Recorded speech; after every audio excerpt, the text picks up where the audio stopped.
Welcome to the wonderful world of wine. We are your hosts, Mark Lenzi and Kim Simone, exploring all things wine with you. Our program is supported by Franklin Public Radio, and you can find us on Facebook at The Wonderful World of Wine.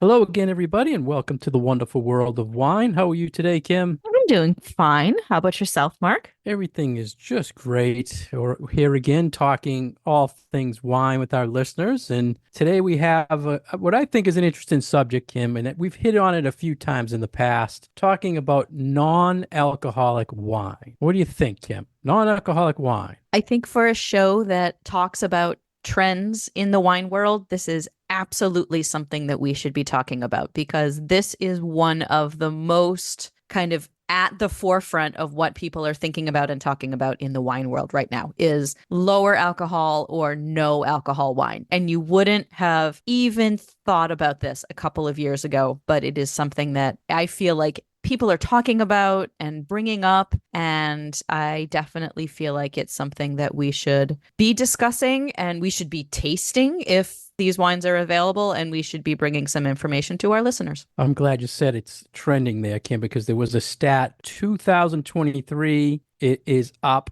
an estimated 29% from 2022, the sales of non-alcoholic wine. So, I mean, that's a big jump. And we are seeing that trending. So we figured we have to do a show on this. And I think the first couple things we should talk about, Kim, to the listeners is maybe some terms they're going to see, and then talk about the different processes of how this wine is made. For terms, the things they will see on the shelves is really three different terms that can be used for non-alcoholic wine. There's alcohol removed wine, which means it went through some sort of process and it has no higher than 0.5% alcohol by volume. And that's a pretty common wine you'll see on the shelves. The second one is alcohol-free wine, which means there's absolutely zero detectable alcohol. And most of the time, that is something that's just made with juice or soda water and flavoring. It doesn't actually have grapes or wine base in it. And then the third term you'll see is non-alcoholic, which is less than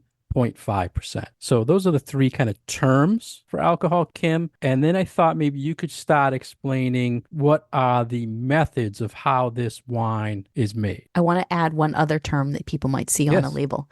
Please. De-alcoholized. De-alcoholized. Yeah, I'm sorry. Alcohol removed or dealcoholized. Yeah, exactly. Yeah, because correct. those are the exact same thing. Exact. But you as a consumer, somebody who is going out shopping and looking at wine bottles, might see either term, and it means the same thing on the label. Yeah, thank you for clearing that up. I missed my total note on that, so thank you.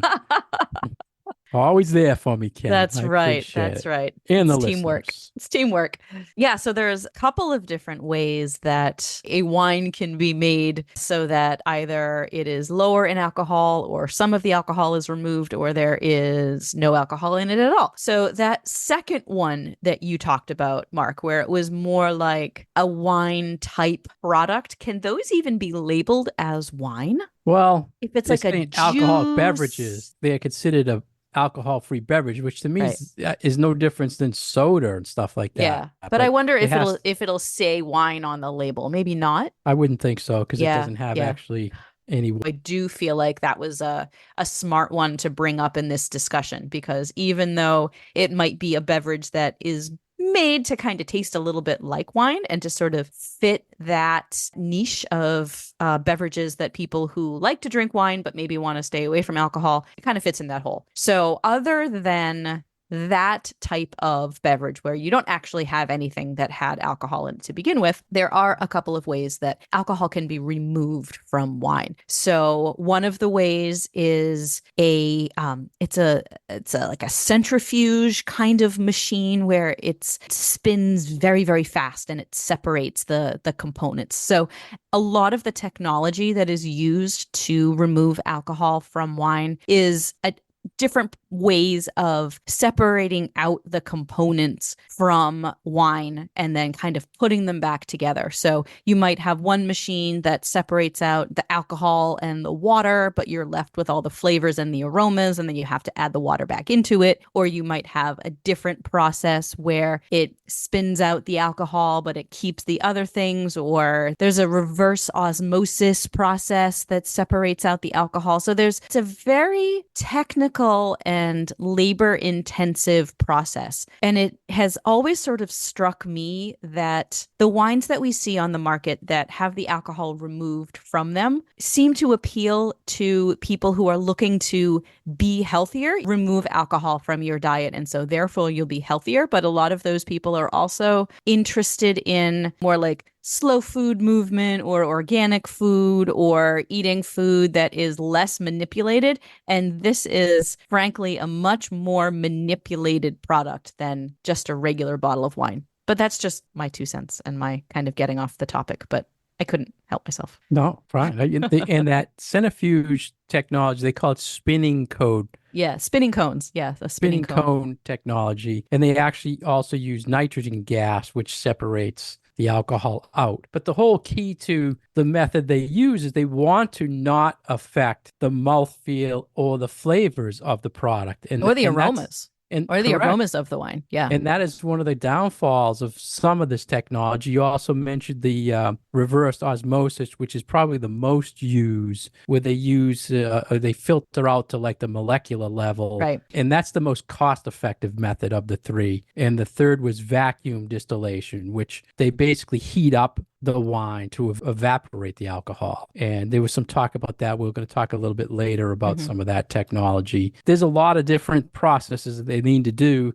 to get that alcohol out of there. And most of the ones I have on my shelf all say that they are less than 0.5%. And that seems to be the most common alcohol. I think it can go up to 1.25 or something like that, but I've never seen them say anything above that 0.5 on my shelves. So is that more like a mandate from the government? Like this is what you have to put on your label. You know how for regular wine, we have this little bit of wiggle room where if you put an alcohol percentage on your bottle, you actually have about a point or a point and a half more or less alcohol. And is it the same way with non or de-alcoholized wine? Is there that little bit of wiggle room, which is why you see the 0.5 on everything? It's interesting because I researched this because I remember we had a discussion in the past about why do these wines have nutrition label on it and regular wines don't. Right. So the reason is the non-alcoholic wines fall under the Federal Food, Drug, and Cosmetic Act, and they must follow the FDA food labeling laws. Okay. That means wines that are under 7%, and it also has to do with beer. There's a certain type of beers that don't have malted barley also fall under that for some reason. We could talk more about that with you on beers. I should go take a look at my gluten-free beer and see if it has a nutrition label on it. That's why they fall under different guidance than regular wine. But like you said, I believe there also has to be a percentage on that too. Because that's, but it's not the same source that's making the rules for regular wine. So maybe they don't have a plus minus. I didn't see anything. That's a very good point. Yeah, because it's not the same organization who's regulating full alcoholic beverages. That's a very good point. Yeah, so I don't think it falls into that. Interesting. And one of the other things I wanted to talk to you and our listeners about, Kim, is most of these are high in sugar. So I knew we were going to have to talk about sugar. They're low alcohol, which equals low calories, but they have more sugar. And they average between 7 and 11 grams per serving. And a standard wine is like maybe 2.5 to 4 plus for sugar. So there was a lot between 7 and 11 per serving? Wow. Per serving size. Wow. Not per bottle, per serving. Yeah. And because I'm a champagne specialist, I think in quantity of sugar in grams per liter of champagne. So I know how much sugar that is. That's pretty sweet. It's a lot. Yeah, it's a lot of sugar. Do you remember what the equivalent amount is for Coca-Cola? That might be a good way to kind of help our listeners wrap their brains around how much. I'm going to look it up while we're speaking. I only looked. So what do you say, like a 5-ounce glass A 5 ounce It's glass yeah, of I think it was their wine. standard serving. I think it was either 3 to 5. They always make it look lower. And they also do with when they're making these and they're taking the alcohol out, they're messing around with the acidity and they have to make up for that body and that flavor by putting something sugar. They add fruit juices. Most of the ones I saw on my shelf were between 6 to 12% fruit juice added in there. So that's adding sugar Mm-hmm. content also to these wines. And it's added to add more body, add more fruit that was lost when the alcohol was taken out. I mean, they can also use, besides sugar, they can use grape concentrate, they can use green tea, other things to make up for those lost or flavors in the Mm-hmm. wine. Did you happen to find the Coke thing? So a 12-ounce can of Coke has 39 grams of sugar. So if we cut that in half, so say about 20 grams of sugar for a wine glass size glass of Coke. So we're a little bit under that, but we're a little bit more than half It's a the good, amount of a it's can of Coke. I mean, of a glass of Coke. So it's a good amount. so much more than a dry glass of, say, Pinot Grigio or Sauvignon Blanc or Champagne or something like that. Did I say less? I meant more. Yeah, it's a lot. It's Let's just a bit. say it's a lot. We also found a few articles about this trend, and the drink business had two articles about, first off, one of them saying that the whole idea of the de-alcoholized wine is just appalling, right, Kim? And they went off and saying what the issues are with it. It was expensive to make. It's basically removing anything that's good in the wine, Uh-huh. the aromas, the structure, the volume. It tastes thin. It can be an unstable wine because it ends up messing around with the Mm-hmm. acids. What did you think about the appalling article, Kim? I just have to say that so there was this commentary, this opinion piece, and then there were responses from winemakers. And I just felt like I should be there with a little bucket of popcorn and just like watch Listen to both because this sides, was right? really, really interesting. And I was fascinated by the language that was being used in both the original opinion piece and also in the rebuttals, because I feel like both brought up fair points and where both sides, I think, were being a little more inflammatory than maybe they needed to be. But I will agree that of all of the de-alcoholized wines that I have tasted out there, I have never really found one that I would choose over a regular glass of wine. Now, if I was in a situation where I could not drink alcohol, then maybe I would. But I think that there is this struggle right now for the identity of what does de-alcoholized wine want to be? Does it want to be a replacement for wine, or does it want to be a different category? So what I found interesting about this initial opinion piece was all of these comments about what it is about this product that is removing itself from what it means to be wine. So it was almost this like existential, it's not wine and this is why. And yes, it was the body. Yes, it was the environmental factors because it takes a lot more energy to take the alcohol out of wine than to just create it as nature intended in the first place. And the sugar question, like you just brought up. So it was kind of all of these like bullet points about why is this bad? And then it was interesting that the first rebuttal that came back was by a house that is making a de-alcoholized wine, and they were very careful to call it something like a wine-based beverage or wine-based product, but they did not call what they made wine. So I just thought that this was a very interesting sort of turn of events in there where it's like they rebutted like, well, but ours isn't that way, but we're not trying to make wine. We're trying to make this other product that is different than wine that just doesn't have alcohol in it. So yeah, I think it's sort of a fascinating thing depending on where you are looking for this product to land. Do you want it to replace wine, or do you want it to compete with other non-alcoholic things, but not with wine? So I thought that was fascinating. Yeah, I want to just hit on the appalling, a little bit of the appalling. Appalling, yes. But I I'm mean, glad it's inflammatory yeah, language, right? I have so much to say on the follow-up too, but they mentioned that there's so many things they need to add for this, including sugar, to make up for what they're taking out. Right. And the alcohol that they're actually taking out of the wine is something that actually makes the wine stable. it risks the wine to fungi and bacteria. And that's one of the reasons why, faithful listener, if you buy a bottle of wine, you don't have to immediately put it in the refrigerator because alcohol is making that thing so stable that the environment inside that bottle or inside that can of beer or whatnot is very stable. It's not going to grow any crazy microbes because the amount of alcohol in there and the amount of acidity in there is making an environment that those microbial critters don't want to grow in. So I think the lack of alcohol in this product certainly does remove that stability from the beverage. And then you mentioned the follow-up. They were really, I believe, in Bordeaux. They were producers that are in a good region. They were using very good grapes. And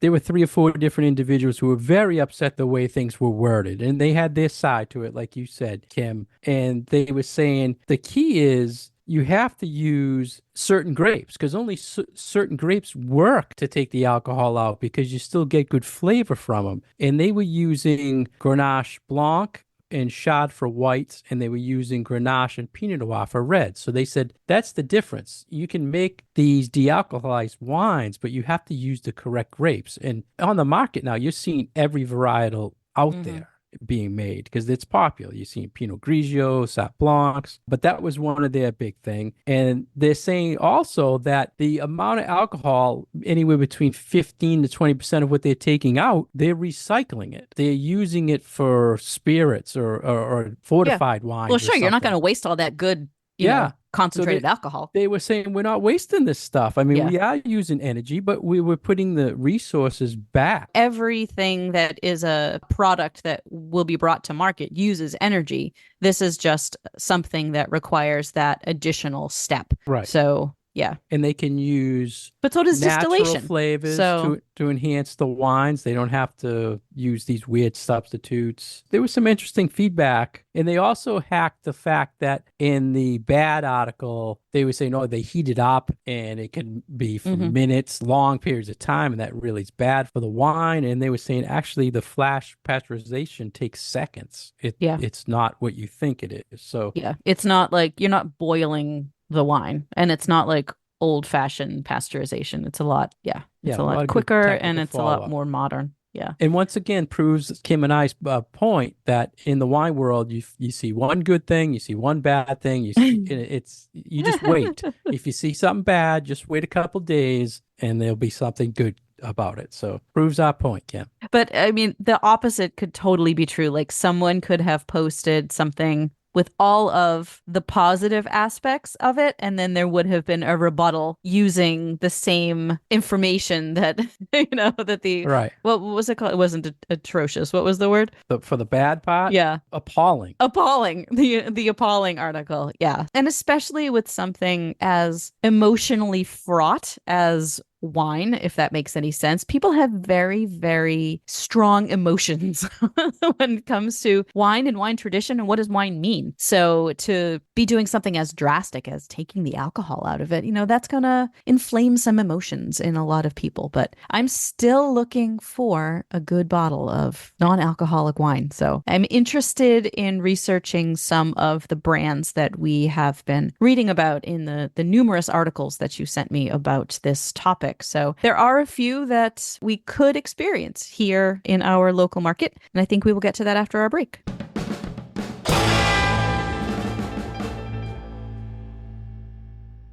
You're listening to us today on The Wonderful World of Wine. We are your hosts, Mark and Kim. You can find more information about Mark at franklinliquors.com and more information about myself at commonwealthwineschool.com. You can find us on Franklin Public Radio. We are supported by them, and our past episodes are on SoundCloud and iTunes. Hi, everyone. We have been talking all show about de-alcoholized wine that has less or barely any alcohol in it, how you make it, what it tastes like. And I wanted to segue a little bit to what is available in our market so that we actually could maybe taste some of these and see what all of the hubbub is about. So Mark, you had mentioned earlier in the show that you do stock a few different brands of this style of beverage in your store, and I'm very curious about what you think personally about them and how they taste. Yeah, and I'll be honest, I've never This is something I put on my shelf and I never try them. I never look at reviews. And I got curious like you, Kim. I said, Oh. well,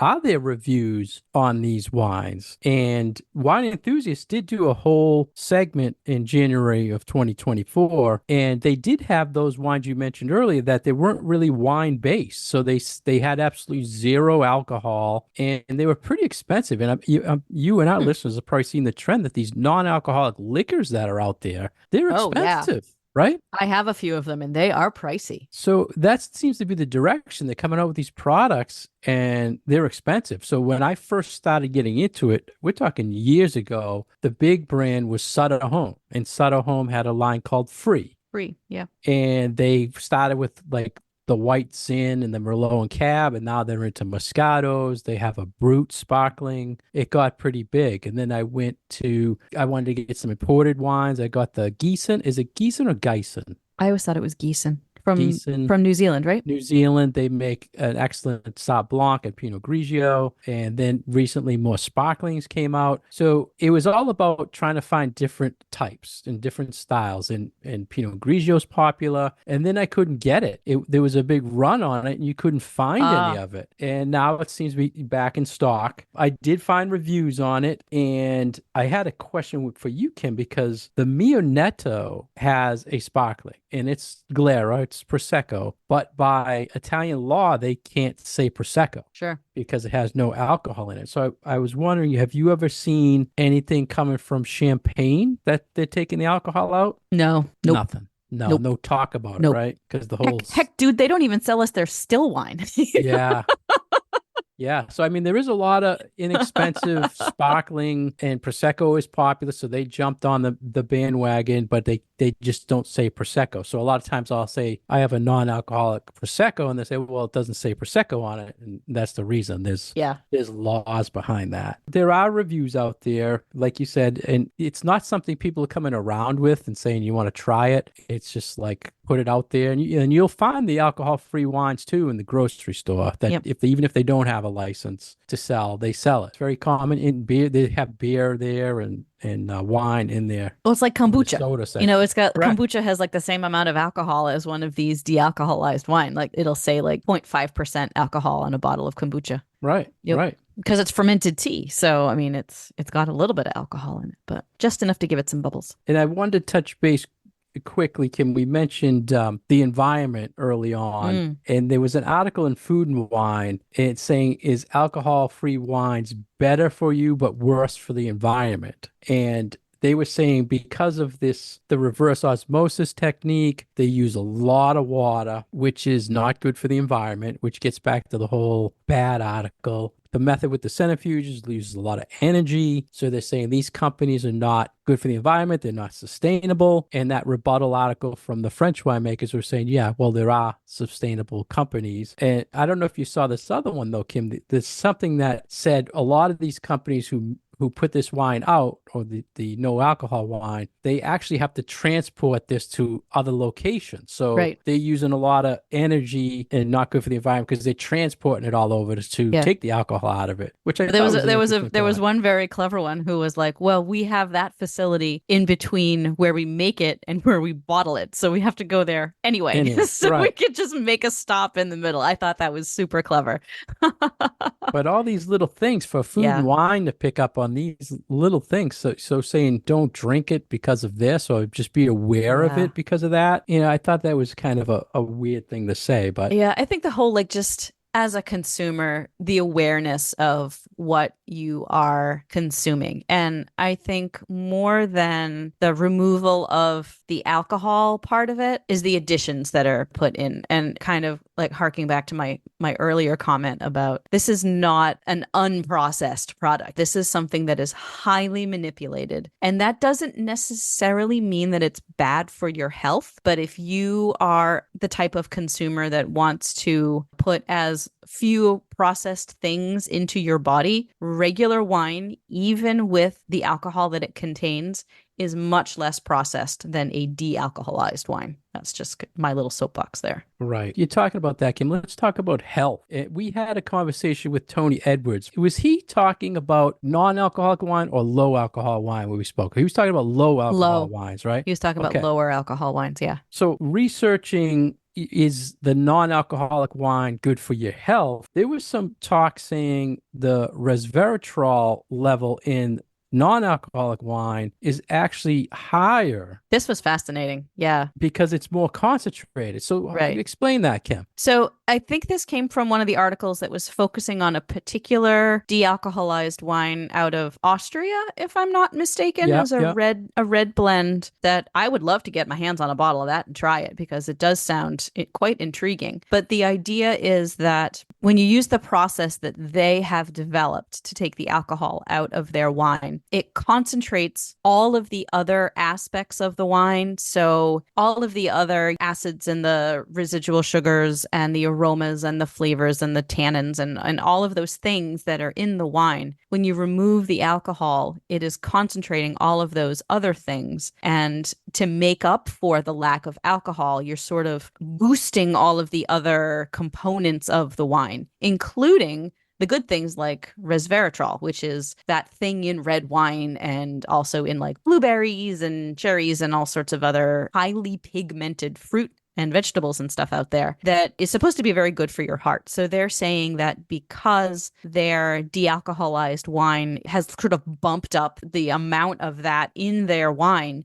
it's even better for you because you get more resveratrol per glass of their non-alcoholic wine than you would in a regular glass of wine. So that's part of their positivity about their particular wine is that, yes, we might be getting rid of some of these other things, but we are concentrating some of these good components in our wine. There were some other studies out there that showed the non-alcoholic wine increased the good HDL, decreases the bad LDL for cholesterol. It also may lower blood pressure. And then there's interesting talk, and this is something I see all the time, Ken, pregnant women coming in wanting the non-alcoholic wine. And there is still no research that shows it's safe to drink any amount. And keep in mind, it is a very small amount of alcohol in here. Studies show that it has less than that 0.5 or less, has no real physiological effect, but there's no studies that show any amount is good if you're pregnant. So I kind of want to ask you, Kim, what's your thoughts on drinking non-alcoholic wine while pregnant? Well, there's no studies on it because you can't ethically experiment on a pregnant person. So that is why there's only anecdotal evidence. But I would say from my own personal experience, I did indulge in non-alcoholic beer when I was pregnant with my children. And it was very nice to be able to have a non-alcoholic beer because I certainly did miss my drinking when I was pregnant with my two now teenagers. But I mean, I don't want to necessarily, Kim, I'm glad you mentioned beer because there was no like good non-alcoholic wine at all back in the day. I wouldn't even consider having. This was 16 years ago too, though. It's still pretty much the same though. The beer actually does taste. I remember non-alcoholic beer when I was a kid. It tasted like beer. Yeah, you know, in the wine I don't think it's got. Yeah, I think it is. I think it's a whole lot easier to make a non-alcoholic beer than it is to make a good tasting non-alcoholic wine. And I've started, indulging or experimenting with even like gluten-free beers and things like that. And there are some out there, they're a little harder to find that I could be tricked into thinking that they were just normal, regular old beers, but in fact, they were gluten-free beers. So I think that because there is more flexibility with being able to experiment with beer than there is with wine, I feel like, because the quantities can be a whole lot smaller. You're not dealing with plants that you would have to rip up and replant and wait 3 grow if you're changing grape varieties, where if it seems from some of these articles that there are certain grape varieties that do better for non-alcoholic wines than others, then that could be a matter to be investigated. But I feel like there's a little bit less to lose for experimentation for beer than there is for wine. So that might be why the beer market has progressed a little bit better when it comes to non-alcoholic stuff. Yeah, I agree. And you mentioned about the producer you were looking for. I think it was an Austrian, correct? In one of the articles, there was an article, de-alcoholized wine is better than ever. It was in like Veg News or something. Yeah. I mean, And that's probably true. It probably is better than ever, but what does that mean? yeah, well, they gave a stat in 2023, $280 billion business. Seems like huge. Yeah. It seems it didn't seem right to me, but that's what they Huh. were saying in this. Not that Veg News is a publication, probably reputable, but they were mentioning this Austrian that uses Blauwfränkisch and Gelt. Zweigelt and Cab. They also use, but from 70-year-old vines, and he also puts them in for 2 years in new French oak. So their whole point was these wines are getting better because these producers who want to make a good product, they're not only using good quality grapes and organic grapes, they're using better materials to age them in and better vines. So they're not going to waste that product if they're not going to put out a good product Sure. with the alcohol removed. So Right. I think that might have been the producer you were Yeah, that's the one talking that I'm about. thinking of, the Austrian one. Yeah. And then they also mentioned a little bit, this is the first time I saw about food pairings for non-alcoholic Right? wines. What'd you think? I thought it could work, but I really would like to taste that wine just to see. But they were describing the flavors and the aroma and the body of the wine in a certain way that the food pairings that they were recommending to go along with it made sense in my mind, just reading the descriptions for the both of them. That seemed to make sense, where it was a little earthy with some red fruit, and then maybe it would go with mushrooms or vegetable dishes or things like that. I'm like, yep, that makes sense in my brain for Well, pairings. of course, it So was Veg News, it was so veg news, so they it was were all vegetarian. recommended, But yeah, plant-based. anytime you say there's earthiness in a wine, I immediately go to mushrooms for something Right. to pair it with. So, and mushrooms are big, big, big in vegetarian cuisine. So, I think the whole idea of putting it in oak or doing something yeah. after you do the whole process. So was the wine, I didn't remember or I didn't notice in the article, was the original alcohol wine aged in oak, or was the alcohol removed and then it was aged in oak? From my understanding, is they did the whole process and then aged it for 2 years Okay, so they after. took out the alcohol and then they aged it in oak. Right. Fascinating. So now you're getting the flavors of the oak barrel, which Right. is really unheard of in the Yeah, non-alcoholic because a segment. lot of it is like fresh, fruity, drink it right now kind of style. So something to look for. And I think I did look up the producer, and there was nothing around here Not available in the yet. state of Massachusetts. Yeah. So I saw Okay. something trending too. I don't know if it was in the Globe or I don't know where I saw it, probably just online. But they just opened a store in Boston, a retail store that's all non-alcoholic beverages. Did you see that, Kim? I did. Yep. What's your thoughts on that? I think I need to pay them a visit just So to see, do all some research. non-alcoholic beverages. Yeah. So really smart business decision because Yeah.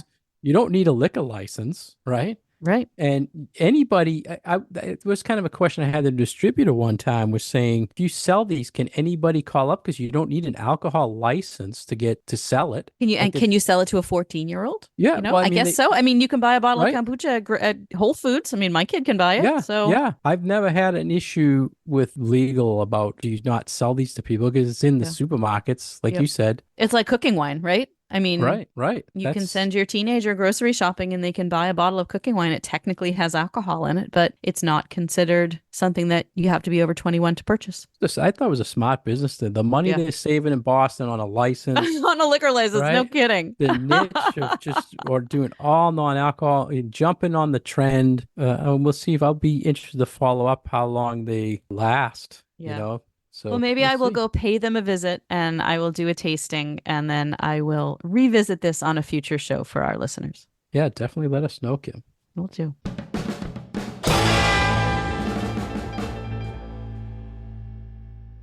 Thank you for joining us today on the wonderful world of wine. We've been your hosts, Mark Lindsay and Kim Simone, exploring all things wine with you. For more information about Kim, you can find her website, commonwealthwineschool.com. For more information about myself, you can go to franklinliquors.com. You can find all our past episodes on SoundCloud and iTunes. We are supported by Franklin Public Radio. If you're interested in any of these articles that we talk about or like to give us questions or comments, you can find us on Facebook at The Wonderful World of Wine. Cheers. Wine, wine, wine.